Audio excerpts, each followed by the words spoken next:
प्रजापिता ब्रह्मकुमारी ईश्वरीय विश्वविद्यालय सांगली सेवा केंद्राच्या पूर्व प्रशासिका आदरणीय प्रकाशमणी दादेजी यांच्या स्मृतिदिनानिमित्त सांगली सेवा केंद्राच्या वतीने महारक्तदान शिबिराचं आयोजन करण्यात आलं. ब्रह्मकुमारीज सांगली सेंटरच्या प्रमुख राजयोगिनी सुनीता दिदी यांच्या मार्गदर्शनाखाली या रक्तदान शिबिराचं आयोजन करण्यात आलं होतं. या उपक्रमाला नागरिकांचा उत्स्फूर्त प्रतिसाद मिळाला.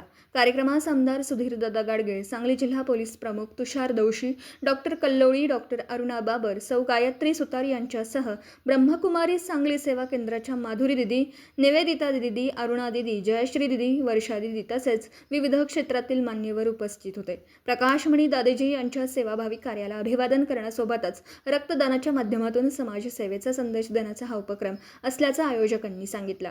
शिबिरात मोठ्या संख्येने नागरिकांनी सहभागी होत रक्तदान केलं. मानवी जीवन वाचवण्यासाठी रक्तदानाचे महत्त्व अधोरेखित करणाऱ्या या उपक्रमाचं उपस्थित मान्यवरांनी कौतुक केलं.